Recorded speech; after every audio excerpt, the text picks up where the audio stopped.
Welcome to Healthy Cities in the SDG Era, a podcast where we'll talk about the Sustainable Development Goals and how we can achieve them from the perspective of a global health-focused center at an academic institution in Canada's most populous city, Toronto.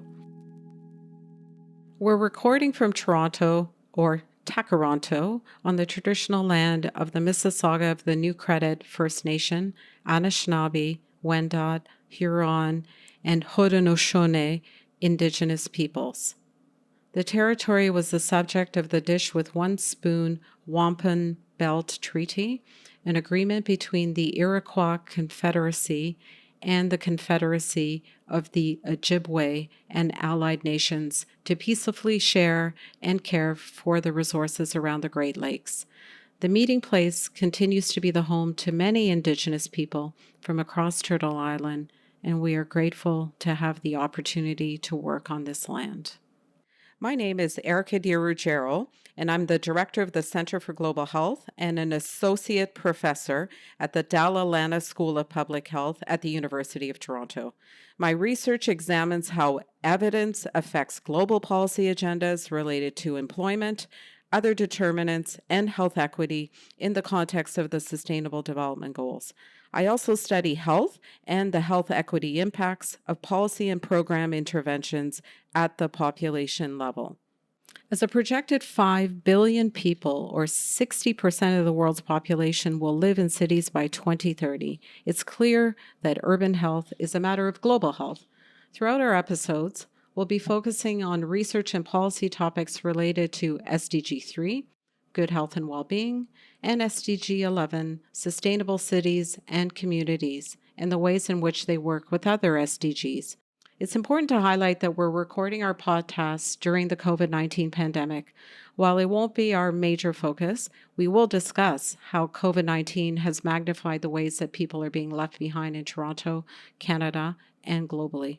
This is undeniably impacting progress towards the SDGs, and we're here to talk about ways we can continue progress. In episode 1 of our podcast, we'll speak about what the SDGs are, why they matter to all countries, including Canada, and how academic institutions like the University of Toronto can play a role in achieving these goals. In September 2015, Canada and 192 other countries adopted the 2030 Agenda for Sustainable Development, a global framework for action for people, planet, prosperity, peace, and partnership. These goals include a broad range of targets, such as the eradication of poverty and hunger, making cities inclusive, safe, resilient, and sustainable, promoting economic growth and innovation, and promoting good health and reduced inequality. Described as a shared blueprint for peace and prosperity, for people and the planet, the SDG Agenda was adopted in 2015 with an intention to be achieved by 2030. So why were these SDGs created? The SDGs are a form of continuation of the Millennium Development Goals, or MDGs, which started as a global effort to address poverty in 2000. The MDGs, while providing a global framework for poverty reduction, were criticized on a number of accounts as they lacked specific indicators and an implementation plan, took a vertical approach, lacked extensive stakeholder consultations, and paid limited attention to human rights and the social determinants of health. The SDGs in this turn includes 169 targets and over 230 indicators, which are measurable metrics that member states can utilize to assess whether they have progressed on a goal.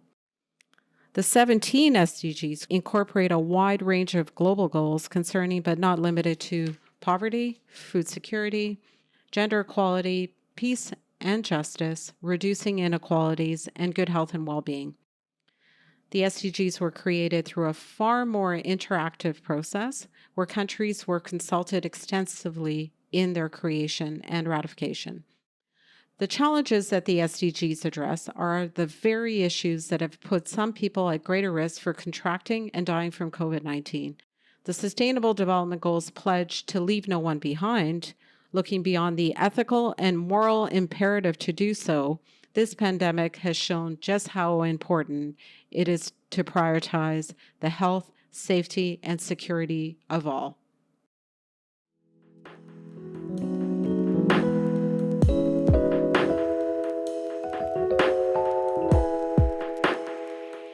So we're going to move on and talk about the Sustainable Development Goals and why they should matter to Canada. And I'm delighted to have as my guest today, Margaret Biggs.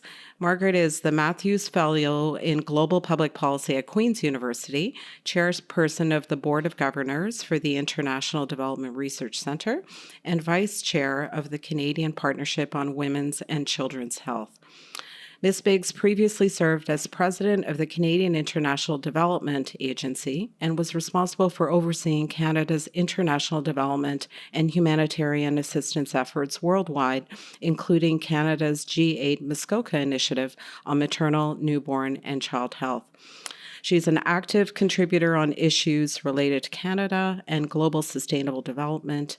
In 2018, she co-authored a Canadian North Star, Crafting an Advanced Economy Approach to the Sustainable Development Goals, Brookings Institution.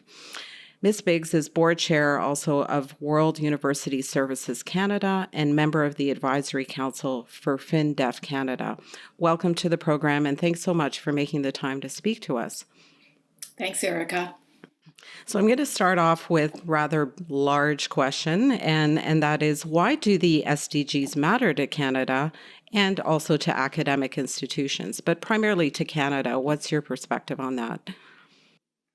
Great question. Well, Canada's never had an integrated framework that looked across economic, environmental, social, health, governance issues.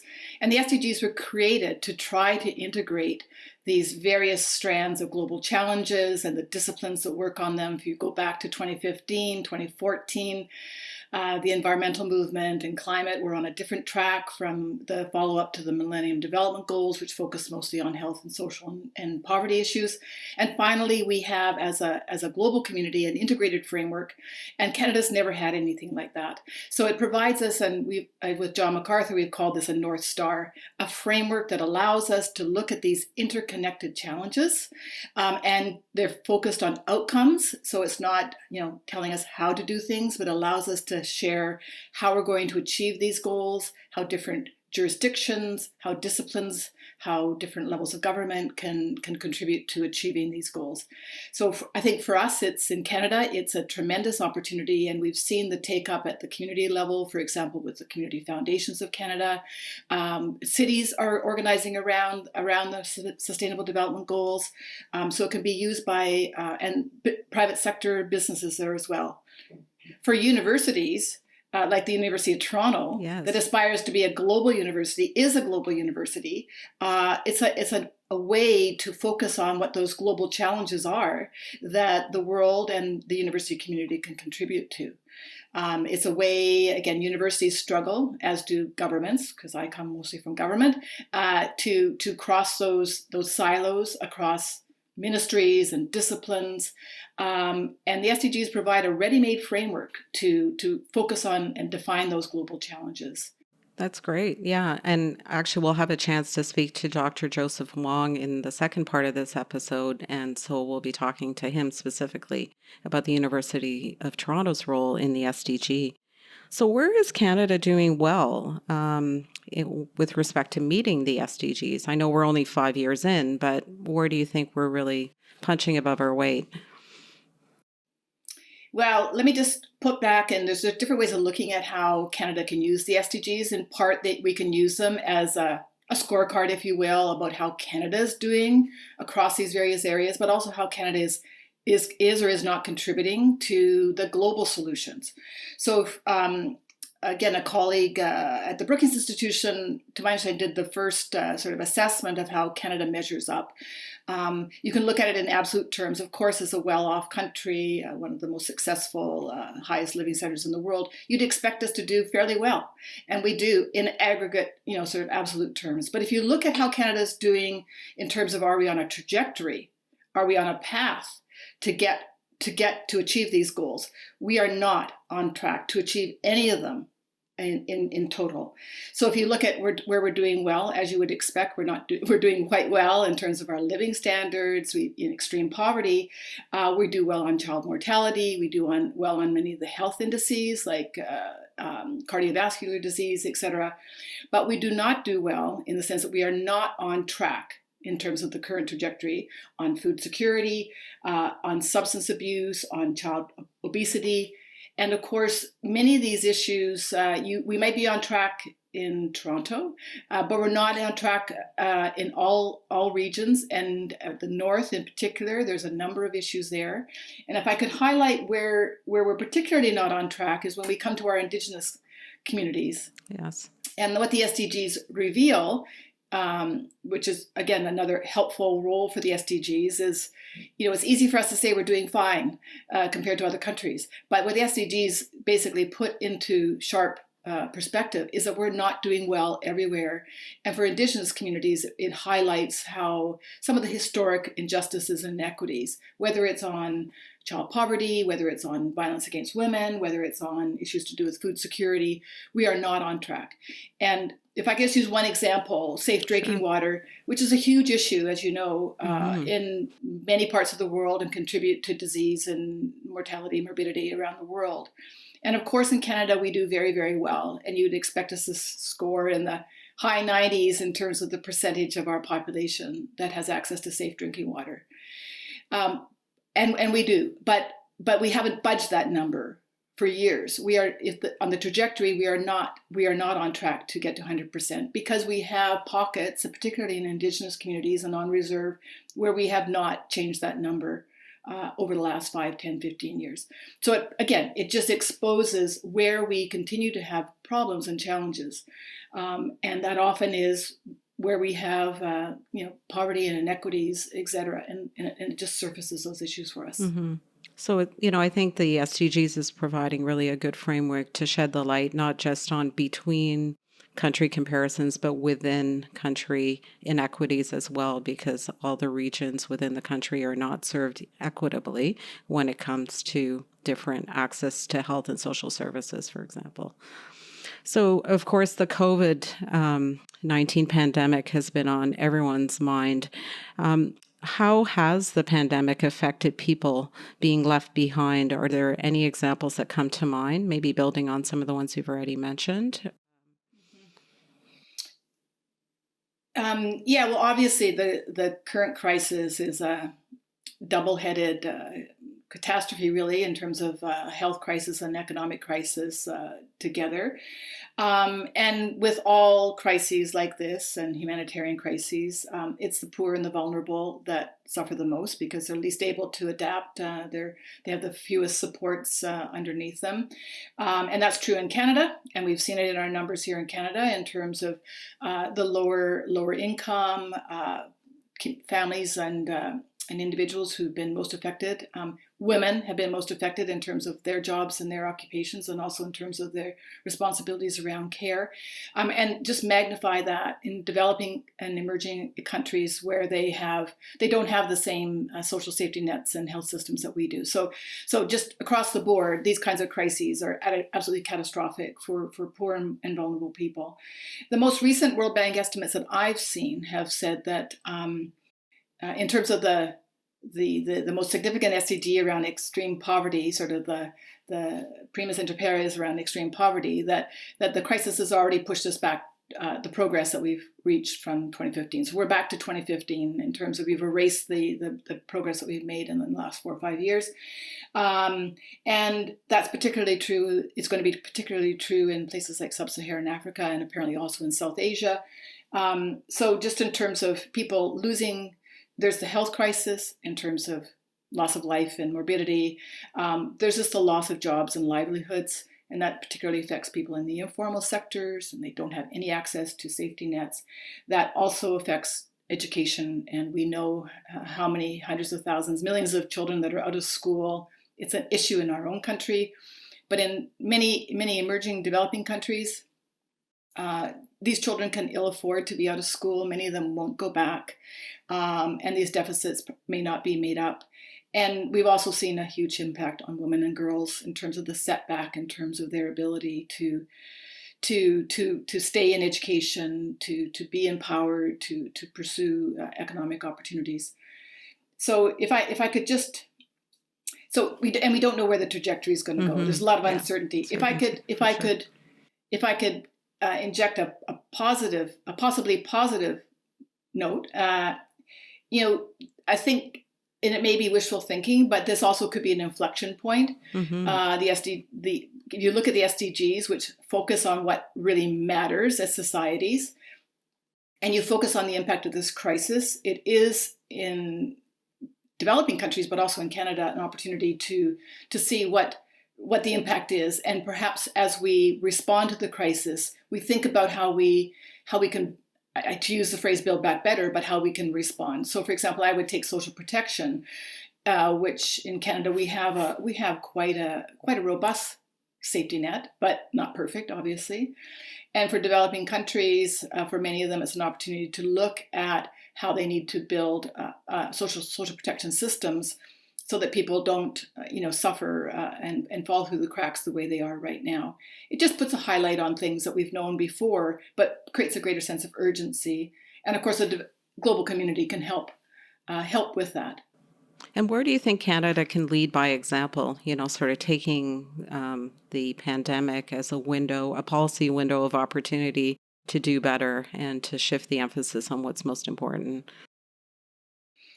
Well, that's a great question. I think if you look at other similar shocks and crises that have hit countries like Canada, if you go back to the First World War and the flu epidemic in 1918, or the World War II and the Depression, these have been major inflection points in Canada, the UK, elsewhere, in terms of basically coming out of the post-war period. We had the blueprint and the Marsh Report for Canada's welfare state, social security system, and we've picked away at it over the decades.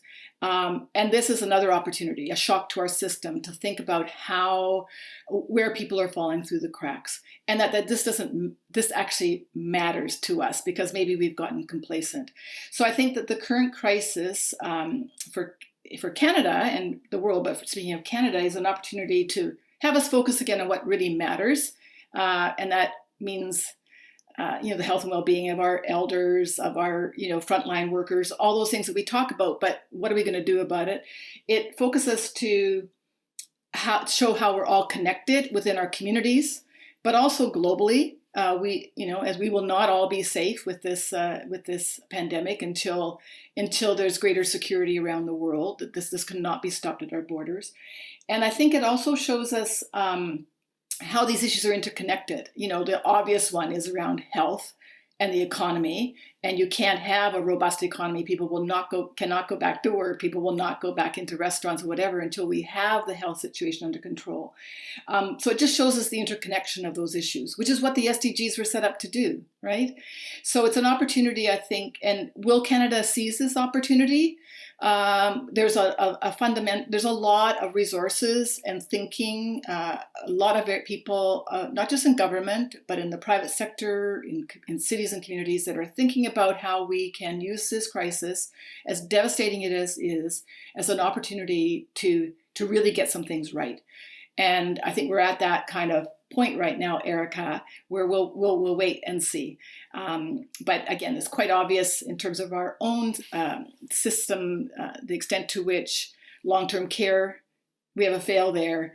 We do not have a robust system of childcare in the country that allows children to have really high quality childcare, that allows people, particularly women who are bearing the cost of this, to go back to work. And just in general, to put a priority on what really matters. Mm-hmm. And given our government's emphasis on gender equality, I think these are two exact examples of how important we need to attend to gender inequities, both at home but also in other countries. Any last thoughts about where we could go next in Canada, other areas where we should really put attention? The SDGs are a very bold agenda. They call on intersectoral action. Anything else from a Canadian perspective that you think is really important to bring to the forefront? Well, just a couple of final points then. I think, for example, at the University of Toronto, I know that Joe's going to talk about this, or even at the Dalla School. I think it's a huge opportunity. And if you're thinking about public health, for how many decades have we been talking about the social determinants of health? Well, now it's an opportunity to finally say, we told you so. No, that is an opportunity to look at things in a broader perspective, because our default will be to go back into our silos, to go back into our discipline, to go back into our ministries, to go back into our schools. Right. So I think that's a final point, is let's not lose this moment and what it tells us. The other thing I would say, if I could just shift to foreign policy, Sure. is that, and because I sort of wear that hat as well, I just think we tend to think of global development and issues related to global development as, quite frankly, still afterthoughts in terms of Canada's international policy. We've done a lot of tremendous things, particularly around, I would say, maternal, newborn, and child health. I think the focus is around gender equality, but we still tend to underinvest in it, and we still see it as kind of secondary, if you will, to more important issues like security and diplomacy, all of which are hugely important. But I think the pandemic and this economic crisis have shown us that these global development issues are, in fact, issues of national security importance. They are of national prosperity and economic growth importance. So, we can't think of these issues as an afterthought anymore. I think we have to factor them much more strongly into our foreign policy and international policy going forward. And that's not something that Canada, I think, has done to the extent that it should. So again, another opportunity. Yes, absolutely. For us to think about how we can rethink some of our policy frames. And maybe if I could, my final point, perhaps, if that's Sure. okay. Final absolutely. point. When I was talking about the SDGs, they're a mirror that we can, they're a frame that we can use to see how we're doing collectively and also in our own communities. And we've never had that before. But it's also a way for us to look at how we're contributing to global challenges. So if you take, so I guess the climate change framework is integrated within the SDGs. So the Paris Accord and the SDGs are integrated. Similarly, issues around Indigenous people, the United Nations Declaration on the Rights of Indigenous People is integrated within the SDGs. So it allows us to see how Canada is contributing on those issues, to both domestically but also globally.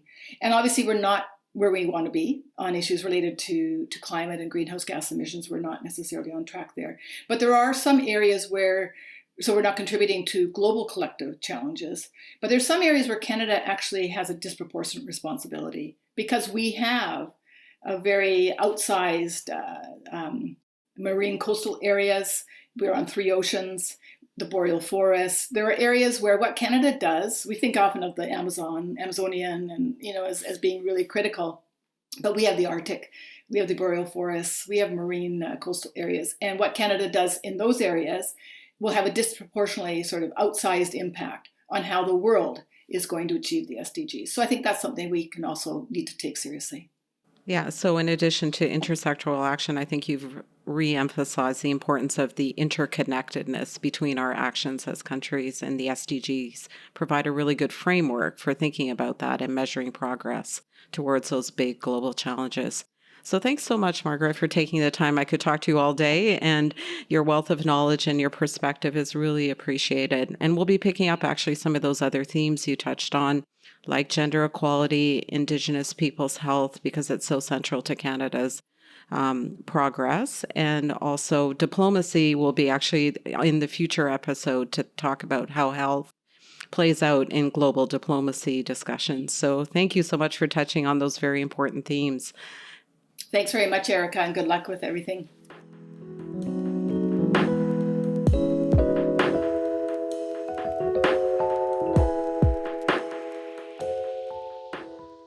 So we're now going to move on and talk about the role of academic institutions on delivering on the Sustainable Development Goals. And I'm delighted to have as my guest today, Dr. Joseph Wong, who is the Vice President International for the University of Toronto.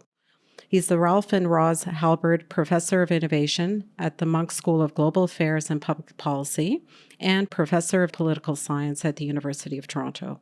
He formerly held the Canada Research Chair in Health, Development, and Democracy for 2 terms. His research focuses on poverty and innovation, and he's had extensive background working with the World Bank and the United Nations and has advised governments around the world on matters of public policy. Welcome, Joe, to the program. Thanks so much for making the time. Great, thank you.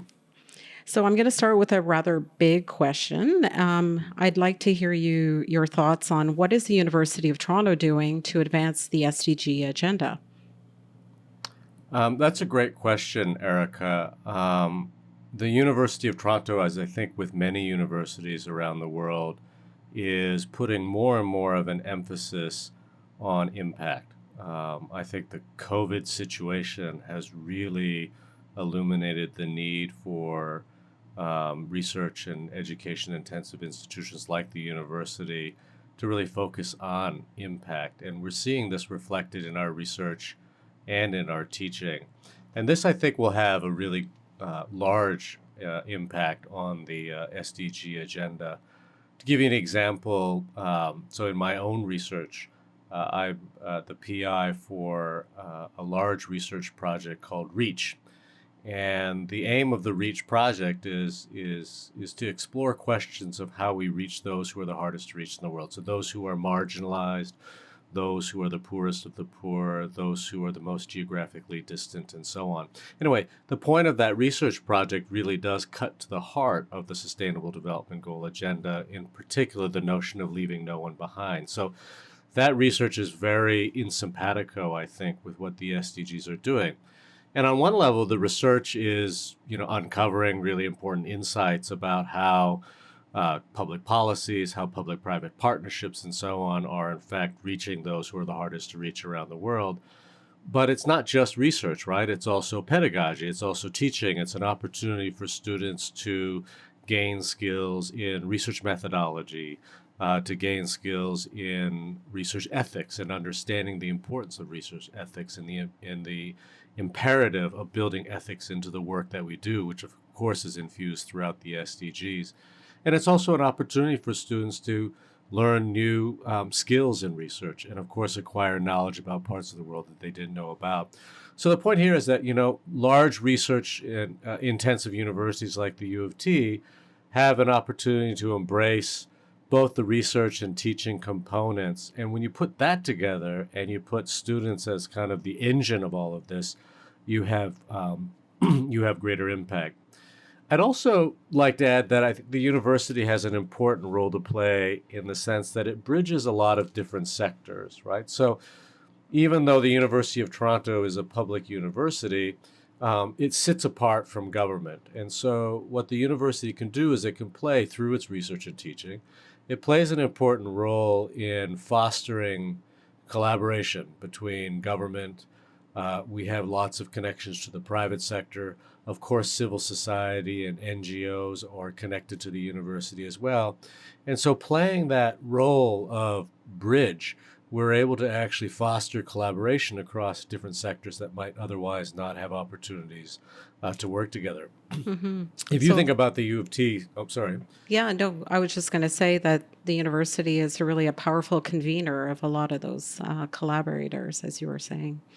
Yeah, absolutely. I like that word. It really is a convener. And the university too is not just limited to the four walls of our labs or our classrooms. The university and the University of Toronto in particular really is an entire network of actors. It's a whole ecosystem in and of itself, right? I mean, U of T has partnered with several teaching hospitals. There's a large diasporic community in the city region of Toronto. We're connected to the financial center, that is Toronto. We're connected to civil society organizations, NGOs, startups, and so on. And so when you start unpacking the University of Toronto as not just a lab or a classroom, but rather a whole ecosystem, you can start to see how then the university as a partner can really have some tremendous impact, especially as it relates to the SDGs. Mm-hmm. So how do you think the university is achieving the SDG agenda through its pedagogy? You touched on it briefly, but in its teaching and its scholarly work. Yeah. Well, I think one is, the university is providing a more globally minded education to students. So I think any university in the 21st century really has to be pitching its teaching, irrespective of whether it's in the humanities, the social sciences, or in the hard sciences or engineering.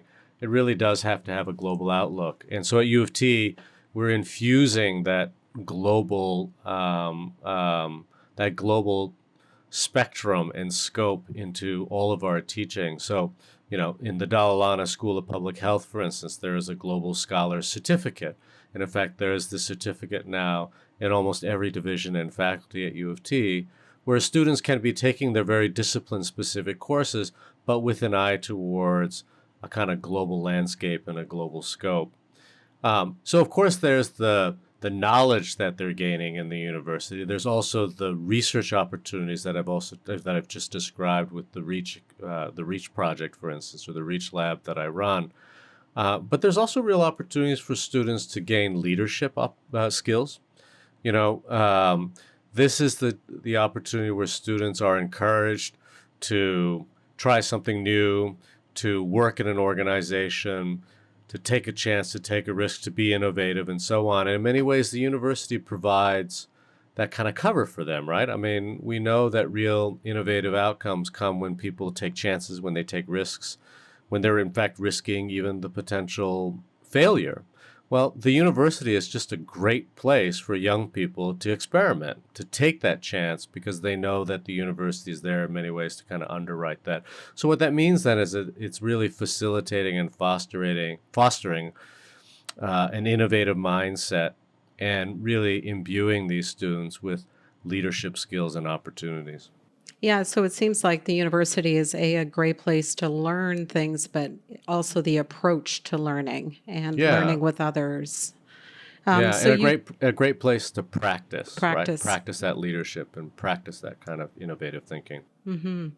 So you touched on at the very beginning of your remarks about impact, and of course that's no easy feat. What does success look like? It's in the eye of the beholder. So what are we monitoring and evaluating our success at U of T, and where do you think we can improve as an academic institution? So in the first instance, one of the things that we are doing as a university, and it's a longer term project, I think, but it's really to take stock of what exactly it is that we do at the University of Toronto that's related to the SDGs, be it in our research or in our teaching. I mean, the U of T is a massive university with many different faculties and divisions. And so the opportunity is there for us to really take stock. What courses are we offering that are related to the SDGs? What kind of research projects that are ongoing by our faculty are related to the SDGs? And so in one sense, it's about cataloging and inventorizing everything that we do at the University of Toronto. But I would also want to stress that in so doing, we're also raising awareness about what the SDGs are, right? And so we have lots of colleagues, for instance, who may do work in early childhood education in Canada and Sweden, and they may not see that as work that's related to the Sustainable Development Goals agenda, but in fact it is. Or we may have someone working on maternal and child health in the UK, and they might see that as not necessarily related to the SDGs, but in fact that kind of work is. And so not only are we taking stock in recognizing and counting and inventorizing what it is that we do, we're also raising awareness among people who may not think that the work they're doing is having an impact on the SDGs, and when in fact the work that they are doing does have an impact. I want to say also related to that, what it does at the university is I think it also just kind of transforms our thinking about what the SDGs are by inventorizing, by assessing and counting, in effect, all the different things that we're doing. We're also, I think, exploding that myth that the SDGs are a developing world agenda. Canada is a signatory to the SDG agenda, right? That's right. That there are a whole host of development challenges that may be more pronounced in low and middle income countries, but which are nonetheless present and very present here. And because Canada is such a rich nation and, on the surface, such an equitable nation, the fact that these challenges exist and that there are still so many communities of people being left behind is even more conspicuous. And so by orientating the university towards the SDG agenda, we're exploding this notion that the SDGs are all a developing world problem. And in fact, we have major contributions that we can be making here at the U of T within our own city. If you think about a lot of the SDG challenges, they would raise red flags in our own city as it relates to inequality, food security, homelessness, access to health, and so on, right? Within our own city, within our own province, within our own country, and of course, thinking more globally. So it's just a tremendous opportunity, I think. So it sounds like the SDG have a bit of a catalytic force to help harness the energy and the talents that are already at the university, but to orient the work towards this bigger global agenda. Yeah. So I think you've touched on a little bit how the SDGs are both local and global, and it kind of ties into sort of something else I wanted to hear your thoughts about. The agenda has been described as something that can actually bridge the local with the global. So how do you think that's happening here in Toronto and at the University of Toronto, that bridging between local action and the influence on the global policy? Well, on one level, I think we're extremely fortunate that the University of Toronto is located in the city region that it's located in because, as you know, the Greater Toronto Area is home to so many diasporic communities, is home to so many people from so many different parts of the world.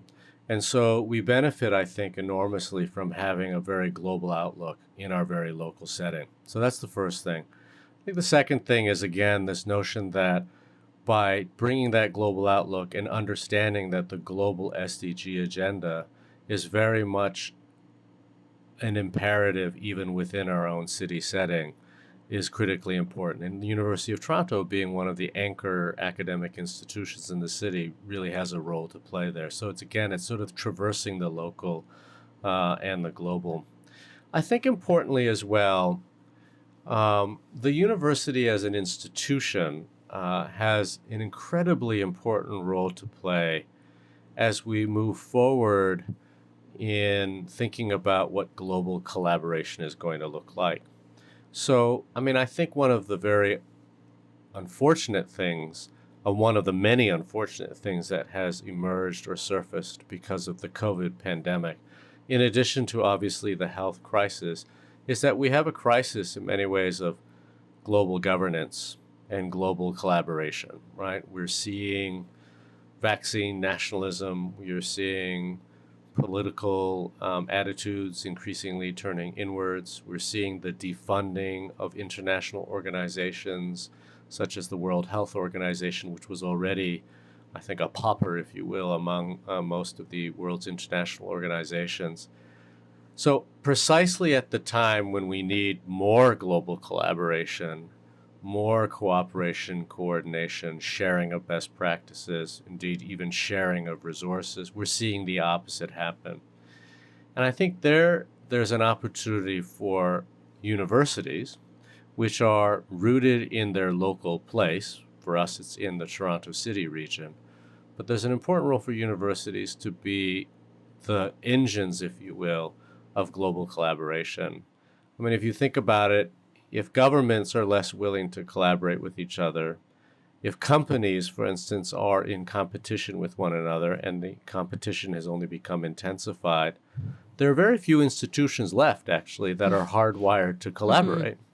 And I would say that universities are actually one of the few remaining large institutions and large impactful institutions that are in fact hardwired to be collaborating.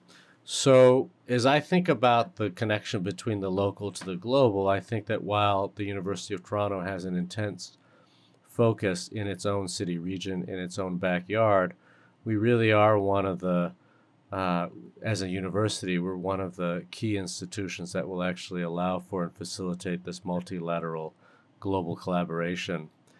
And related back to the SDGs, and I'll just finish with this thought, the SDGs will require global collaboration, and universities conspicuously weren't at the table, if you will, when the SDGs were first conceived. It was first conceived among governments. Global corporations have signed on in their own ways in terms of their own compacts and so on. But the university sector actually hasn't. So in one sense, we're a little late to this conversation, but better late than never, right? And as we look around now, and as the more traditional means for global collaboration are increasingly undermined or people are increasingly unenthusiastic about, this is the opportunity for universities to continue to facilitate that kind of cooperation. So it's an important role to play. I think the University of Toronto has certainly embraced that leadership role, and I anticipate there'll be a lot more collaboration into the future. Mm-hmm. So it sounds like it's an untapped potential still to be realized and oriented towards the SDG agenda. Well, thanks so much, Joe, for those thoughts and for reflecting on the role of an academic institution like the University of Toronto. But I also really appreciated your thoughts about how the sector, the academic sector, could rise to the challenge of meeting the global agenda. So this concludes our segment on the SDGs and academic institutions. Thanks so much to Joe for being our guest and for sharing his insightful comments. The SDGs matter to all of us, including Canada, and we've been very fortunate in this first episode to hear from Margaret Biggs and Joe Wong and their insightful comments on where we could do better as a Canadian institution like the University of Toronto, where Canada could continue to punch above its weight, and areas for improvement as part of the global ecosystem addressing the Sustainable Development Goals.